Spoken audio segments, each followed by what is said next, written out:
Hi there, and welcome to How To with Ann Malum.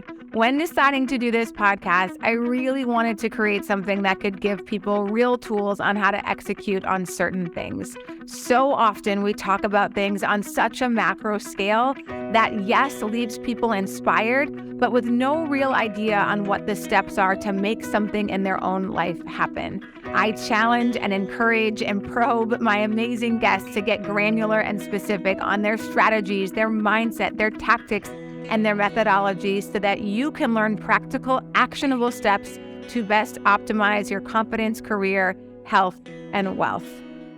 What's up, everybody, and welcome to How To with Ann Malum. I'm thrilled to have Knolly Williams with us today, and Knolly's How To is how to quadruple your business working 3 hours a day.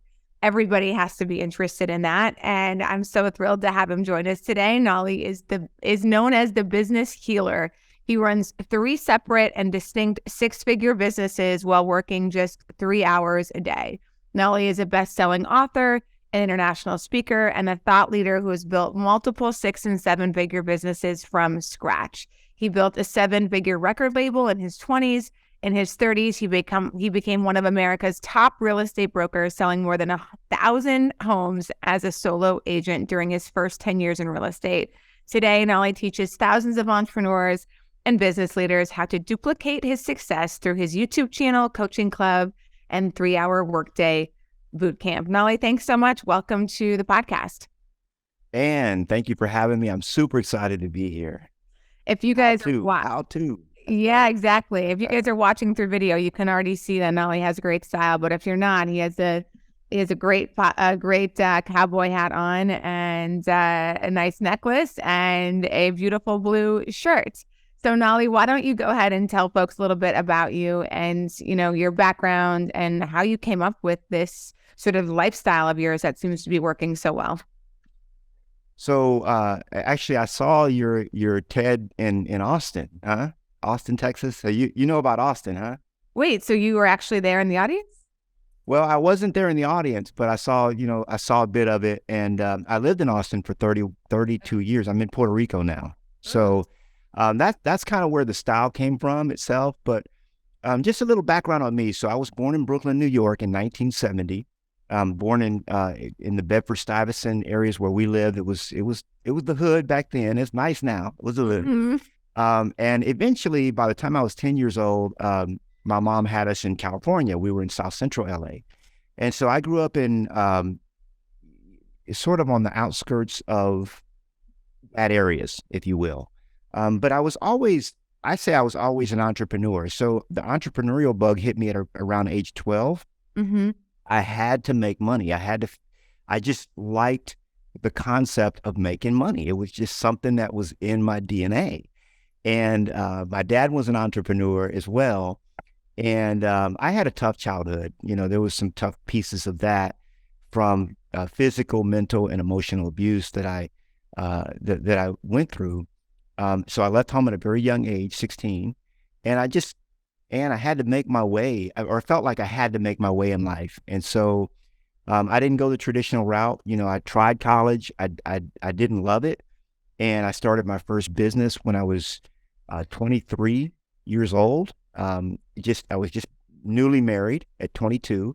Wow. And this business, I started it with about $1,800 that I scraped together from family and friends. And quit my job, started full-time working for myself. It's been 30 years now doing that. And, I was working all the time. But I was making good money. I mean, within 5 years, I was making $150,000 a month. I was a young man. I was 29 when I made my first $1 million. But I knew there had to be a better way. I was working, 12, 14, 15, 16-hour days. And eventually, when I got in the real estate business, I started learning about leverage. And by the way, Ann, I had leverage in my life from an earlier time in my business life, meaning leverage is people, systems, and tools. Mm-hmm. But I just didn't know how to allocate those resources correctly. I had 14 employees at one time, but I was still working 16, 17 hours a day. So So I've learned And just to clarify now, were you working 16 hours a day because your identity was caught up in that, or you felt you had to in order to make the businesses work? I think it was both. I think it was the ego, the identity, the hustle, the grind. That's fun. I mean, if you're an entrepreneur, what's more fun than the hustle? That's more fun than a cruise. That's more fun than a vacation. Yeah. For a lot of entrepreneurs. I mean, and I was the type that if I was on vacation, which I didn't take many back then, I take them. I'm half my life is vacation now, but back then I didn't take very many. And when I was on vacation, I was thinking about work. I was just thinking about that next, how am I going to grind to that next level? How am I going to hustle to that next level? It's a game. It's a game. It's a game. The game is fun. The game is fun. But I've actually learned, and that there's so many other areas of life that most people don't explore because they get caught in the game. They get caught in the maze. So that was kind of my trajectory. I started in the music industry, got into real estate, and then I moved into the teaching, training, and coaching space. Awesome.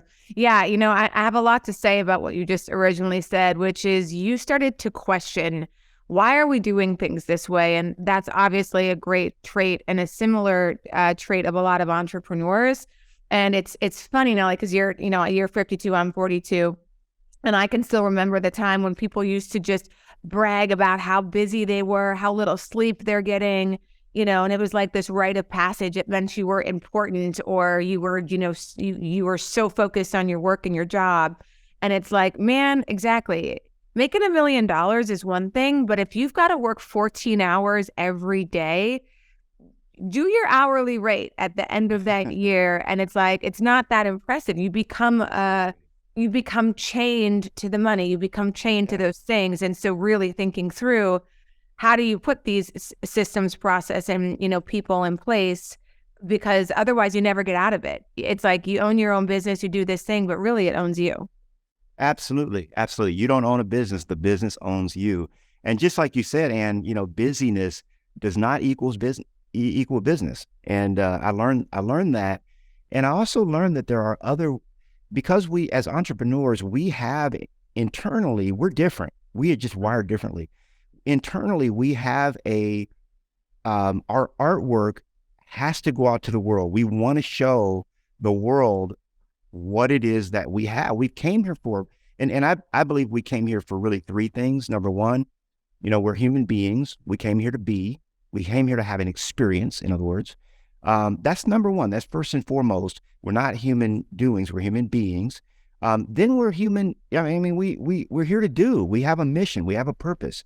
And sometimes I tend to get more caught up in that side of who I am. And then thirdly, we're here to give. And you're a big example of that, Ann, with all that you do. And I think you learned that early. When we give, so we're here to be, to do, and give. And when we give, that really kind of completes the circuit. It makes a complete circuit, if you will.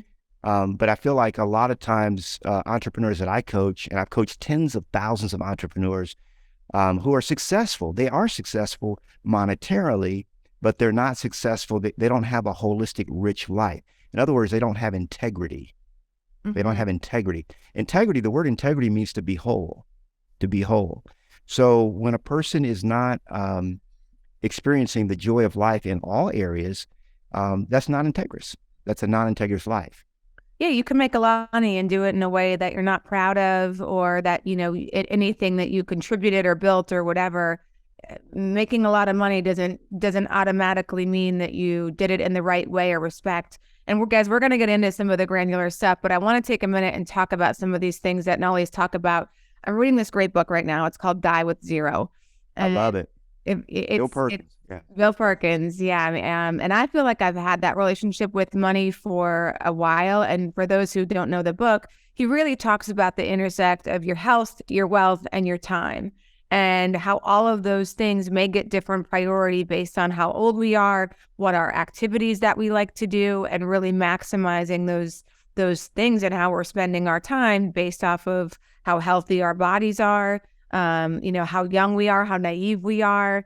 I love the example he gives when he missed out on his trip across when he was in college and he didn't end up going, a few months to just backpack through Europe. And he's like, I missed it. You know why? Because now I don't want to stay in hostels. Now I'm too, whatever. And that part of that whole thing is sort of passed me over. And the reason I feel like these things are really important is because people forget sometimes why it is you want to be making money, and you can get caught up in the grind.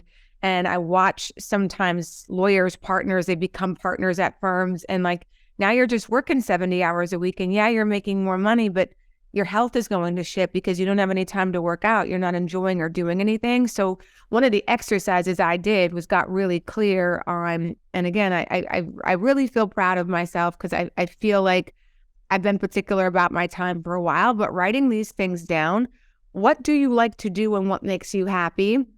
And you get really clear on that stuff. And you're like, am I really making time for this?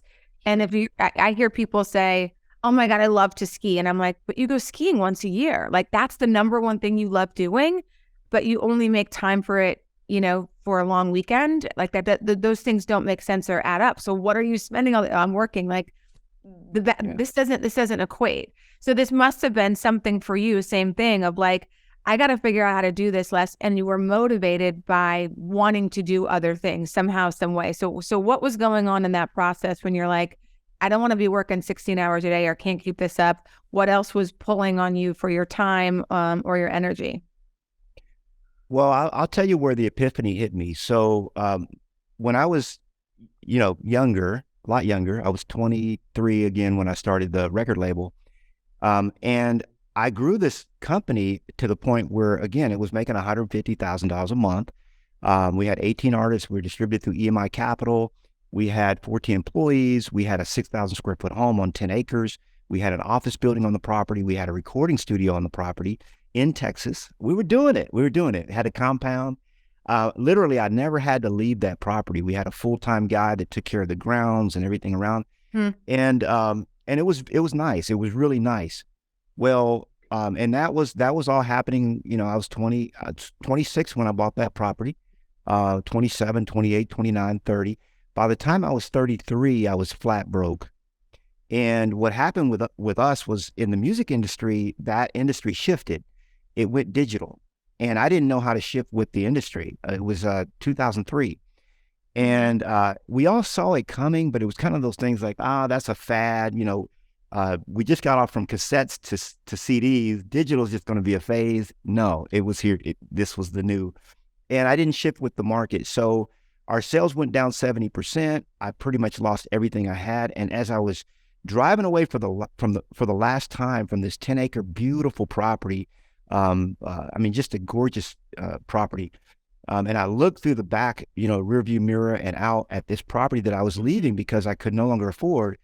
I said, there's got to be a better way to do this. I just spent 10 years of my life on the grind, on the treadmill. And a lot of entrepreneurs don't realize that all they've done is traded the rat race for the treadmill. Mm-hmm.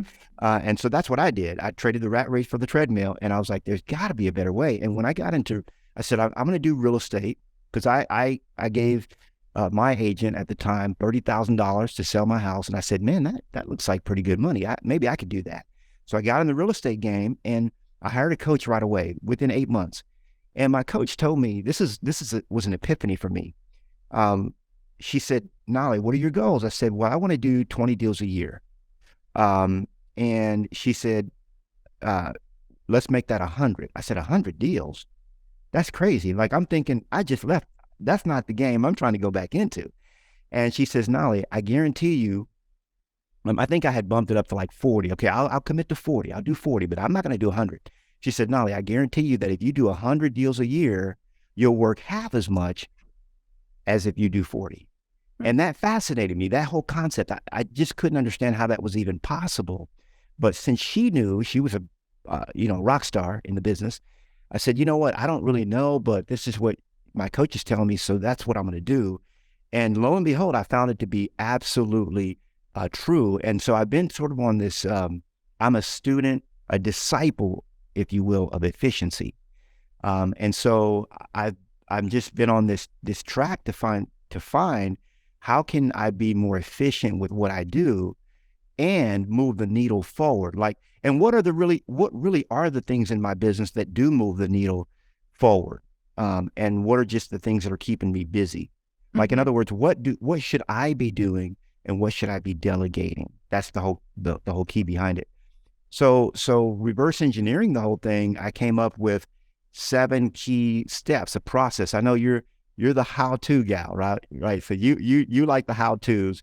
And so I came up with, I reverse engineered and I came up with this whole concept, but I went so far down the rabbit hole, and that I was working, at one point I was just working a few hours a week, like the 4-hour work week. What I found was just a few hours a week didn't fulfill me. It didn't satisfy me. I like work. I like working. That's what entrepreneurs do. That's what we love to do. But I just didn't want to work. I didn't want to work just a few hours a week, but I didn't want to work, 60, 70 hours a week. So I found a sweet spot in 3 hours a day. And so that's what I commit to. Mm-hmm. And I only focus on 2 big picture priorities. In other words, in my real estate practice, for example, there's 46 activities that happen when I take on a property, but there's only 2 things that I should be focusing on, only 2 things from that list. And so can you share a little more there? What do you mean by 46? Give us a couple examples there, and then the 2 that you pull out. So in the real estate space, for example, if I focused on listings, I worked with sellers, okay, in that space. Now I have 320 agents, and they are out there, and I teach them how to be successful doing what I did. So when you work with a seller, I came up with a 46-step checklist of all the things that go in to the sale of a property. So from the step number 1, you gotta, generate the lead. That's step number 1. After you generate the lead, you have to have a meaningful conversation with them in step number 3 and step number 4. And it goes all the way to when you close the property, which is like step 40. And then there's 6 steps that happen after the closing. So, but what I discovered was that the things that really move the needle are 2 things. Okay. And I call these dollar productive activities, or dollar creation activities, or wealth creation is probably a better term. If I'm going to be doing it, it has to be creating fresh revenue, new revenue, okay, or creating future wealth. Those are the only criteria of if I should be doing something. And so what it turned out on this 46-step list was that the only 2 things that really did that were me generating the lead and going on an appointment. Okay, so that's generate, convert. I teach a 4-step lead life cycle when you do lead generation.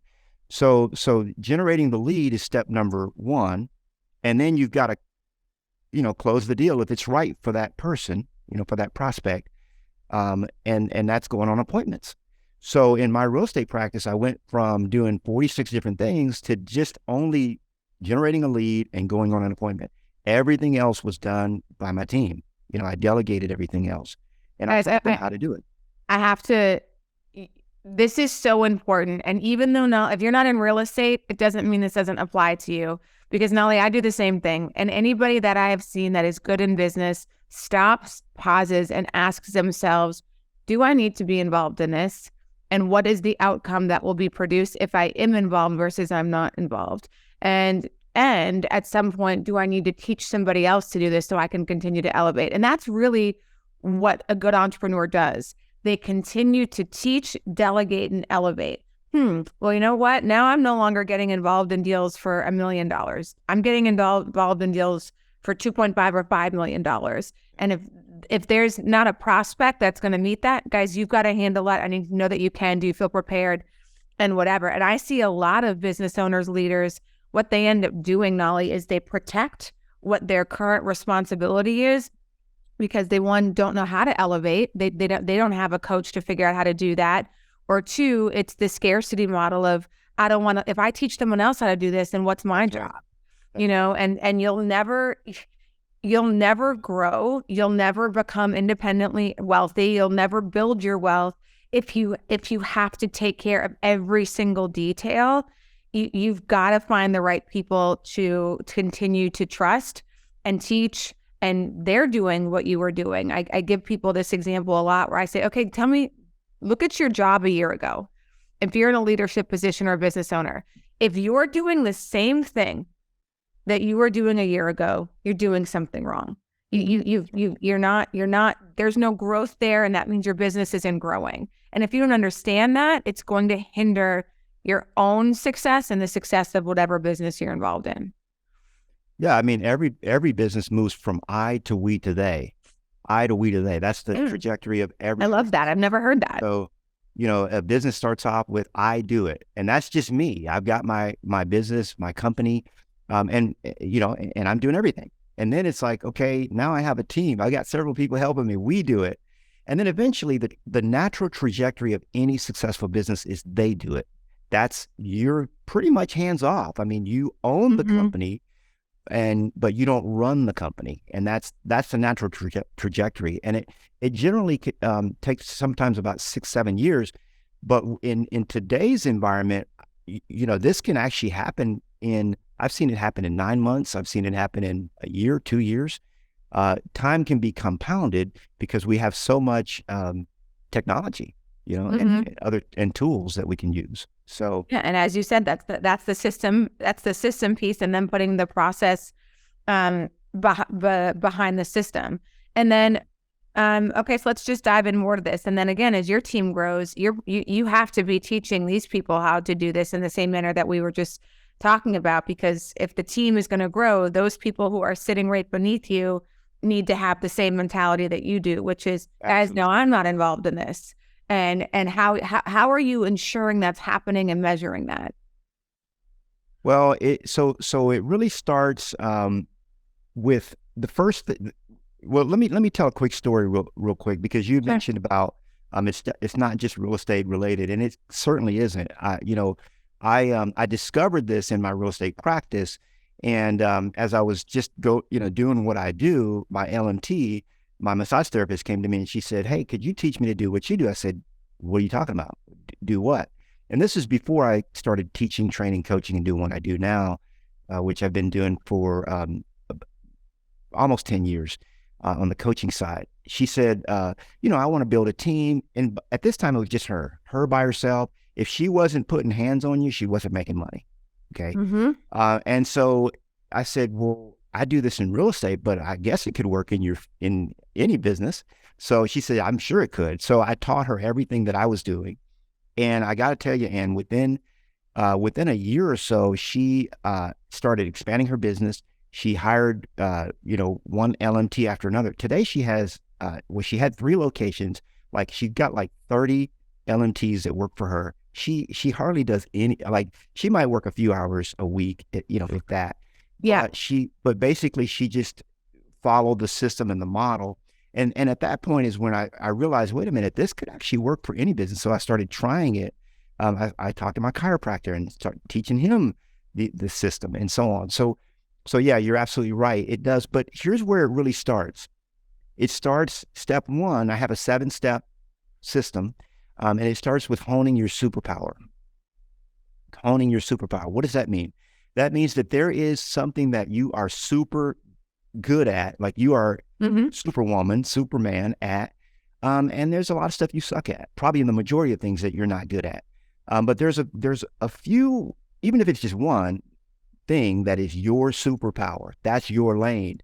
And it's very important that you understand what that is. And you can understand what that is through personality assessments. You can take, I've got a lot of coaching and training that I do around it, discovering your divine destiny. You can take the passion test. There's all these different ways. Wealth dynamics is another one. Roger Hamilton. I love his system for understanding who you are and what makes you tick and what brings you lasting and meaningful happiness. What do you just love doing? What's in your personality profile? And so honing your superpower is really, really where it all starts, because what I found, Ann, is that some entrepreneurs actually build their business on what makes money.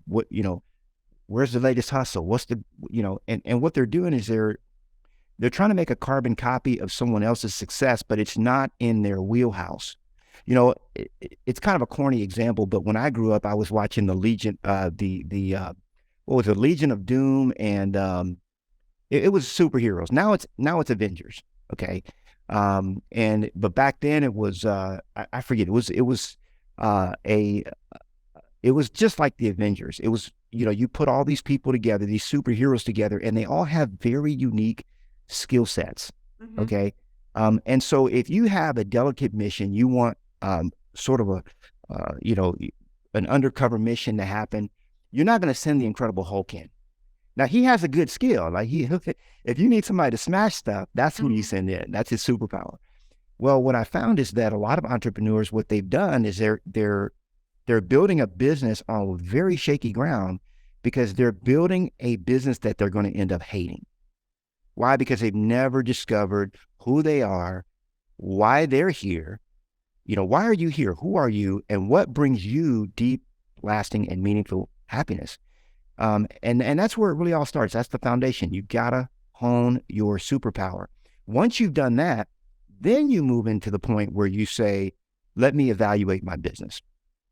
Where is my business right now? How's my sales department? How's my marketing department? How's my finance department? You look at the areas of your business, and I like the rating system. I like the Amazon rating system, 1 through 5. And you basically look and see what's the health in that area. And that kind of tells you which areas that you need to sort of shore up. By the way, most of the stuff that you do in business, you shouldn't be doing. That's the real key. But before you can delegate your business, which is what most people just want to go right to doing, you've got to evaluate it, you've got to balance it, and then you can delegate it. Yeah. And then you can systematize it after you delegate. Okay, this is very important.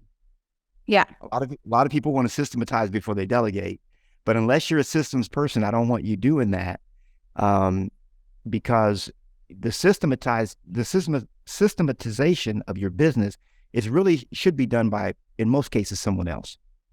Yeah, I mean, you're not wrong. You can look at any business in this way. Whether I have a great friend who's a dermatologist in DC, and you cannot get in with her until July, right? Yeah. That, somebody's like, wow, she must be so successful.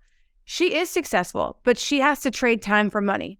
The only way she's making money is if she's seeing patients over and over and over again. So that means she's got to work from, weekends. She can say, I can make more money, but it's trading time. And guys, you've heard me say this if you watch on Instagram, that is the least efficient way for you to make money. If you're trading, there's only limited number of hours in the day, and you've got to figure out how to elevate that.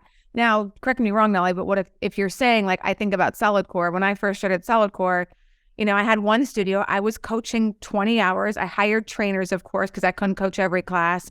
And I was doing all of the things in the beginning. And that was a really important process for me. Absolutely. Yeah, I had to sort of see and figure out. And then you realize, gosh, again, I'm a good coach. I can coach a Solid Core class, but that's not my superpower. My superpower is I know how to scale. I know how to get multiple locations open. And if I'm spending time on that I can do better than anybody else, I gotta find coaches who are better than me at coaching this class. I got to find someone who's really good at the finance and ops and HR and management, because I hate that shit, and like how someone gets really good there. But doing that process and figuring those things out is really important. And now, 9 years later, I sit as the exec chair, had someone come in as a CEO. I work on Solid Core a few hours a week. We're sitting here talking, and there are 92 classes going on around 92 studios that I'm not coaching. Yeah. But the plan, that works for me is like work backwards. What do you see as the end game, and how you're measuring yourself against that every quarter, every year? And are you getting closer to that, or are you just doing the same thing over and over again? Essentially that's the same way I operate in terms of, I start with the end game. The end game is critical. The end game will dictate for you pretty much everything that you do in your business. And you got to look at this. So 9 years later, look at where you are. But if you look at the majority of entrepreneurs, 20 years later, 30 years later, 40 years later, they're still in the maze. They're in the weeds. They're still in the muck and mire. And you actually made that transition that most entrepreneurs never make, by the way. And I'm glad you brought up this point. I want to rewind just a little bit because you said something very important, and you made the idea is that yes, you have to hustle and grind. But see, and a lot of people get confused when I talk 3 hours a day. It's like, well, am I going to start doing? No, this is not cold turkey. I'm showing you an end game, a destination, a place that you're heading to that. But you got it. I don't know any business that I could start today where I don't have to get into the grind unless I buy a company, and which I've done. But the key is you have to, in my opinion, it's just like building a house. Okay. There's going to be a lot of hustle and grind to get that house built, especially if you're building a nice, custom home overlooking the ocean and whatever else it is. But once the house is built, you should be able to enjoy it. At what point do you begin to enjoy the house that you're building? And so Ann is at the point where she's done that. And, in retrospect, Ann, if you had to do it all again, you probably could do it in 3 years, or 4 years. I am doing it again. And it's funny you say that. So I'm starting another fitness. I'm in the middle of it. We open next month, but Knolly, exactly what you said. When I started this, I said, I'm not going to be the quarterback of this company. I'm going to coach it. So I've hired a team of people I've worked with before. I know more, I expertise more, and I know how to set the team up for success. I have the playbook. Like, we know what we're doing, but trust me, I am in it right now. I'm still in it. I'm still working a lot, but the goal by the end of this year is cool. Like I am now 3 hours a day on ambition. And I am focused on that. And then next year, same thing. I'm going to move into the exec chair role. It took me 7 years at Solid Core to transition out of day to day. And obviously COVID was involved in that. So I had to get in deep when those things were going on. But it's like, I'm going to do this faster. I want to show myself that I know how to create and build and scale things without being the operator. But thank you for pointing out that, because it's not like, oh, I'd love to start a business and work on it 3. It's like, no, guys, it's the rite of passage. You got to get in there for the first little while, learn, understand, and it's going to be probably 12, 14 hours a day. But as long as you have a plan to. Absolutely. Yeah. Absolutely. So keep going on that. Yeah. So yeah. And it's okay. It's okay to work 12 hours a day, 13 hours a day, 14 hours a day. If you're working like Ann and you have an end game in mind, you're like, hey, I'm going to be here, but I got to do this to get there. No problem. And the way I liken it is like, just think about, you open a McDonald's restaurant. Okay. I think they still call them restaurants, right? I think anyway. So you open a McDonald's. All right. And, you have one location, just think about this for a minute. How much are you working? You have one location. You're new to the restaurant business. You're working all the time. You have a cot in the back room. You sleep 4 hours, when you close, and you get up and you work. Now, fast forward a few years later, you got 13 locations. Every location has a manager, a general manager, multiple managers, but you have one general manager over each location. That's 13 managers. Now you have 3 managers that manage the 13. Okay. And then one person that the 3 report to, and that one person reports to you. How much are you working then? The reality is, the bigger your business becomes, it still looks like a small company, because the number of people that you have report to you should never really, in my opinion, be more than 3. No matter, even if you have 1,000 people, you've got 3 that report to you at the most. Yeah. And so you always are working with a small team. And Knolly, when you see people and train and coach people, how much of it for them is ego and identity, of just like, you're not, how to let go, but you don't know who you are without this thing. Yeah, it's pretty much the whole kit and caboodle. And when you're all about how to, right? So I like to think, sometimes I have to pull myself down. I'm like that helium balloon, because I started going into clouds, because about 7 years ago, I went on this very spiritual sort of path. I've been on a spiritual path since I was 10, but I went really down a rabbit hole, reading a lot of different books about this, because we tend to be as entrepreneurs, we tend to be more practical, scientific. We can tend to be dogmatic. We can tend to be, it's got to be peer-reviewed science and so on. When you move to the other side, and it's not a versus, it's not one versus the other. It's holistic. It's both. You start to see things in a bigger picture, and then you actually start to look at the ego as almost like an existential part of yourself, and you have fun with the ego. So, we all have an ego. It's just part of who we are. It's a program, and it does become our identity. And the ego is scared to death of change. The ego wants safety. The ego wants status quo. It doesn't really like, and entrepreneurs challenge the ego all the time because of just our nature, who we are. However, it's pretty much, to answer your question, it's almost all that. It's almost all ego and identity. And we don't like to hear that. It's like, what do you mean my ego? I don't even have an ego. What are you talking about? But the reality is, a lot of times when, and the ego's always there. So like this morning it says, oh, you're going to be on with Ann. Oh man, she's a hot shot. She's big. This is a big deal. What kind of color are you going to wear? And it's like, calm down, buddy. We got this. We've been doing this for a long time. You're all right.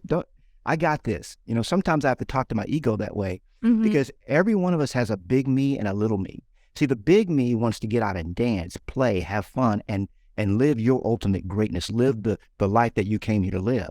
But the little me, oh no, we can't do that. We got to keep. Don't tell them about you wet the bed when you were till you were 13. Don't tell them about that. Don't tell them about the fact that you were beat as a kid. No, we don't want to. They don't want to know about that. The ego is scared. It's afraid, and so you have to manage it. And for me, and the ego is not to be overcome. I don't beat it down and overcome it. It's just part of who I am. However, I transcend it. And I transcend it by just giving it a pat on the shoulder, like, hey, buddy, I know we're afraid to get out here and do this TED Talk. I know you're scared, but don't worry, we got this. I got this. Yeah. You sit back down. We're good. I mean, it's like once we can acknowledge our ego and I mean, it still shows up no matter. It's like, that conversation that was this, and your ego tries to protect your reputation, these things. It was the reason when I was leaving back on my feet, and I could feel this knocking inside me of like, all right, Ann, it's time to go do something else. And I'm like, what? Are you kidding? Like, what if we fail? Like, what if this next thing doesn't work out? Like, I don't want people to think I'm a one-hit wonder as an entrepreneur. And so you let the ego drive, and it's trying to protect you from failure or from all of these things. And I had to get really real. I'm like, listen, the reason I'm not taking this step is because I'm scared, and I feel so special now. And are people going to think I'm special? But it's like, once you can get real honest about that, you can at least dissect where it's coming from. And listen, for the entrepreneurs out there, again, I get it. I don't have children at the moment, and like my creations are my babies, and they do, like, you put so much into them. And I've sold pieces of Solid Core throughout the years, and at some point, probably this year, we'll sell all of my equity. And it's like, all right, that chapter's done. I will always be the founder, but like, just like sending your kids off to college, it's time for a new relationship with Solid Core. Absolutely. And it's a letting go process. In fact, I love that book, Letting Go, by Dr. David Hawkins. Beautiful book. But it's the process of letting go. And this is the process of really transcending the ego, because if you really want to do what you came to this planet to do, you have to step into your ultimate greatness, your true identity, your true self. And the true self is always asking, what's next? And what's next? Like, oh crap, man, I'm comfortable now. My wife and I, we just bought a house here in Puerto Rico, and we moved from Austin. We've been there in Austin 30, 31, 32 years. Really, and you really like those tax-friendly jurisdictions, don't you? Oh, you know it. I got like 30 friends that moved here for that. And so I would always visit and stuff, and I love the weather. Yeah. So, we bought a house, it's overlooking the ocean on one side. I can see it right here, and then the mountains on this other side here. And I'm cool. I'm good. Like, I'm like, man, this is good. I'm good. It's like, no, what's next? I was like, what's next? The beach is next. No, Yeah. no, no. What's next? What's next? Because I really don't have to work another day in my life. I mean, I've got residual income coming in. I've set myself up nicely. But it's like, what's next? And I say, oh man. So, we brought the idea, Steve Carless. I think Steve. So we brought the idea to McGraw-Hill for 3 hours a day, and they loved it. And so that's the new book coming out where these ideas are going to be shared. So it's like, okay, now I got to write a book, which I've written already, but it was like, okay, I just got here to the island. I don't want to write a book right now. It's like, I think that's next for you, Well, it's I love the Dave Goggins. I have this mentality when you ask Dave Goggins, like, what's next? He's like, well, I don't know what's next. If I knew, I would have already done it. And I have a little bit in that me too, of like, if once I'm ready, I'm ready. I don't have this list of, one day I'm gonna this. And same here. Yeah. I had a list like that when I was young, and I had accomplished everything by the time I was 25. So I had to start making new goals and I was like, man, I'm just shooting too low. Yeah. Well, let's recap for people here. Okay. And then I have a couple questions to ask you at the end. So you and I are both on the same page, right, guys? I want to be clear. This 3 hour a day, especially if you're a business owner, entrepreneur, it's not day one, right? You're talking about year 2, year 3, something, and it's different for everybody depending on your skill sets, what you're building. But have that backwards plan. It sounds like Knolly and I are on the same page of you got to get into your business and understand what's going on so that you can work your way toward, this 3 hour a day, maybe even less. Yes. Yeah, absolutely. Absolutely. Yes. And let me, if I can big picture for you as well, real quick, because I haven't done that. So what I've understood, and generally speaking, for most business owners, there's only 2 big picture priorities that you have to focus on in your business. And it depends on where you are in business. So if you're just starting out or you're not quite reaching your goals, you're not quite where your company should, you desire it to be, then your 2 big picture priorities, you've got to generate new business, that's generate leads. And, you have to, basically convert those leads. You've got to do sales. So you've got to generate the lead. You have to generate business, and then you got to convert that business into clients and customers. So those are really your 2 big picture priorities. And now, if you've already are kind of you're at Ann's level, well, nobody's at Ann's. Very few people are at Ann's level, but you're comfortable. Sweet. You're good. You're good. You're good. Then at that point, the 2 big picture priorities move from lead generation and quote unquote appointments or selling. It moves to now it's branding and leadership. Okay. I've got my podcast. I've got my YouTube channel. I've got, these are things that you'll have. You're building your brand. Okay. Like Ann has done. And then you're leading your team. You're doing leadership. That's what your 3 hours looks like. So you might spend 90 minutes on branding, like you do a podcast that day, or you're on a podcast, or you write an article, you're writing your book, or whatever you're doing for branding your brand. And then in the afternoon, you might have a team meeting. Or you might meet with your key people and direct them what they should be doing. And I really believe in just 1 key team meeting a week. That's what I personally do, unless I'm talking to my executive assistant or something like that. So those are the 2 big picture things. There's only 2 big picture priorities that in my, for most companies are actually moving the needle, meaning that they're creating, cash flow right now. It's called now money, or they're creating future wealth. Yeah. And so those are I wanted to just kind of recap that. No, totally. And again, the big picture, and this is so important for folks when we live up there, you have to, I'll give you an example. I had a team member, come to me with this problem that she, okay, I'm going to schedule a call. And I'm like, call me right now.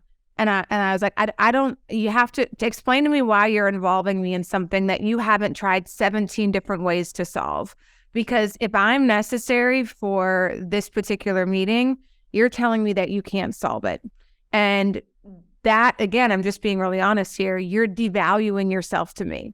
If I can't count on you to solve the problems and I have to do it, I don't know why you're in this position. And again, guys, yeah, you have to get, because we all can fall apart to the ego when someone asks, can you help with this? Can I get your opinion?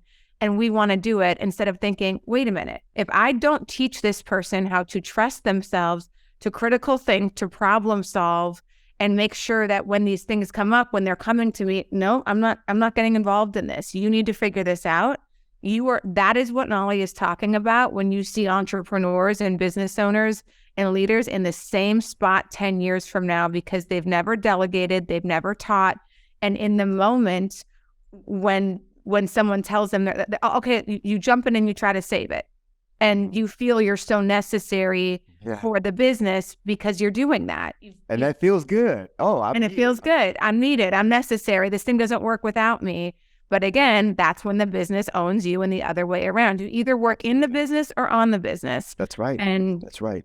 Yeah. That's so right. I always like to share those little examples, because sometimes it's like the storytelling can help of, why are you bringing this to me? You got to be able to solve this. That's and right. It's not mean. It's not mean. I am trying to help that person grow and find trust in their own capabilities and problem solving skills. And you don't do that in theory. It has to happen in practice and execution.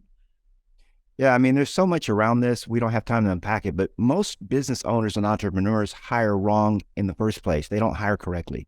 Most people, and they hire a carbon copy of themselves. Okay. Now we got two people not getting anything done. Well, right? 2 Ann Mallows would not be good for anybody. Let me tell you. Yeah. The reality is you need to hire the opposite of you in most cases. And of course it depends on the job.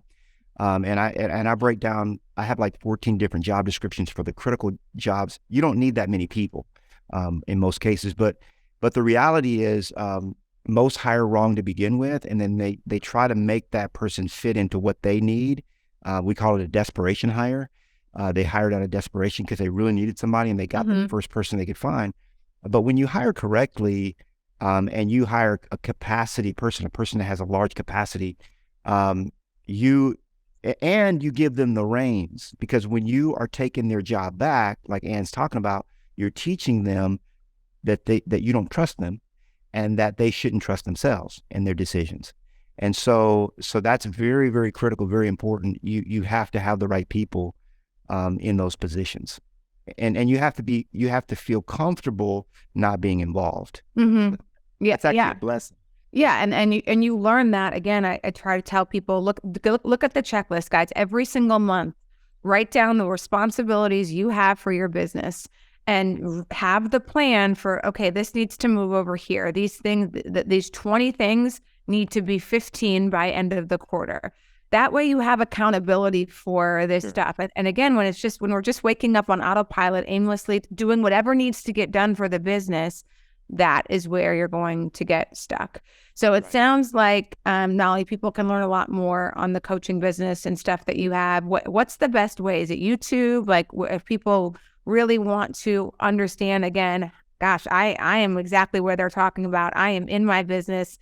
Things haven't changed for me 4 years. I'm doing the same things, and I need some assistance and help here. What's the best way to learn more about this stuff from you? That's a great question. So there's a number of ways that I can help. Obviously, I have a YouTube channel, Knolly.tv, Knolly.tv. If you could spell my name, you can find me. The spelling of my name is difficult, Knolly. But also, if you're listening to this and you're super interested, like, okay, I need this, then you might want to start with my boot camp, knollybootcamp.com. That's where for 5 days, I take you on an intense journey, day by day through getting to your 3 hours a day. And again, it doesn't have to happen overnight. It probably won't. Yeah. Yeah. It probably shouldn't. Right. Because if, like Ann said, if you can get into all the different areas of your business and understand how they work, you won't have people, bullshitting you, right? When they're doing something. So then also Knolly.com. That's my website, Knolly.com. Great. You can find out, that's where all things Knolly live. But I just want to reiterate that this is a 7-step process. I'll quickly repeat it. Number 1, you hone your superpower. Number 2, you go into evaluating your business. Number 3, you balance your business. That's super key. There's 8 pillars. And then there's 4 bodies that I teach, and that's a whole different conversation. But then you delegate your business. Okay. That's step 4. Step 5 is that you systematize your business. And I believe in creating a team operations Bible. That's what my team lives by. And then step 6 is you design your 3 hours a day. You design how that looks for you. It could be 9 to noon. It could be 2 90-minute shifts, whatever it is. And then you quadruple your business through 3 hours a day. And what a lot of people don't realize, that's step 4, is to quadruple your business. You actually can earn more money, because if you think about that day before vacation where you got so much done, you got a week's worth of stuff done in that one day. This is really what this is. Every single day of your life becomes priorities. Like, what? I have 3 hours. Just think about this for a minute. You have 3 hours to work. What are you really going to do? Like, you're only going to do the stuff that's going to move the needle, and everything else is going to, yeah. I love that. I actually love, give yourself 3. You have to get it done in 3 hours. Make the time crunch, and then you'll be forced. There's that old adage of like, things take as long as how much time you give yourself to take. So if you give yourself, I'm only working these 3 hours, you will be forced to figure out what is most important for you to put your energy into. Absolutely. Great tip. And on the other side of that, Ann, is that for those that are still working their 8 hours, 9 hours, like, man, I got to work 10 hours. Okay, that's okay. But we're going to have 3 hours a day dedicated to the dollar productive, move the needle activities, where you're going to work on your business for 3 hours a day. And you're going to do these 2 big picture priorities for 3 hours. Yeah. And whatever you do for the rest of your day, that's completely up to you. Because now I know that you're scaling your business and moving the needle. Yeah. Love that. Great. Okay. So I always ask some questions at the end. I pick 1 or 2 out of my bucket here. So there's a little consistency to tie everything in a nice little bow. But and the question I always go to, because I love it, is the success question. Success, Knolly, I'm sure when you were 23 is very different for when it is today. But as you live and eat and breathe today, when you put your head on the pillow at night, how do you know that you had a successful day? For me, it really goes back to how I feel. And I can tell this right away. And if I'm irritable, I'm kind of moody, I'm like, okay, what am I not, because the reason I say that is because in my philosophy, happiness is a byproduct of living your purpose. Let me say it again. Happiness is a byproduct of living your purpose. So I just look at my happiness meter. How happy am I today? How happy do I feel right now with the day that I live? And if I don't have that level of happiness, that's a 5 on a scale of 1 to 5. I know that I probably didn't live my purpose that day. So that's kind of the way I look at it. Yeah, and you and I are the same. I pay a lot of attention to my gut. My name is Ann, so I always say I have like these animal instincts. But you can tell. You just know something's unsettled, something's not right. You want to talk about ego? I'll share. Like, I don't really sweat. Like, I sweat, but I don't wear deodorant or whatever. I can tell when I am stressed. I have stress sweat, and I'm like, something is not right. And sometimes I can't pinpoint it, but I know I need to dig a little deeper because my body is telling me something is off. Yeah. Well, it's interesting because, I don't run like probably I should. I was a long distance runner in school, but I have a runner's body, and I don't wear deodorant. And I eat very clean, so I don't need it. I haven't worn deodorant in years. Same. But when a pinch of fear comes, you're like, oh, yeah. Hold on a minute. That's the smell of fear. Yeah, it's so funny. It's just like that. It's just like that, and it's only out of my right side. But I'm like, I can, like, something's pain on. I got to check it with myself. What is it? Yeah, I love that, and yeah, it's so funny. You don't wear deodorant. I haven't worn it for a very long time. But well, I've never revealed that on a show before. Yeah, well, who knew we had that in common? Well, Knolly, thank you so much for taking time. I can see your background. Looks beautiful there today. I hope you enjoy the mountains, the beach, the nature, all of those things. I'm in New York today, so but it's 55 degrees here, in February, so I'll take it. Love New York. New York is a beautiful place. Yeah. Awesome. Well, thank you so much. We really appreciate you. Thank you, Ann. I appreciate the opportunity.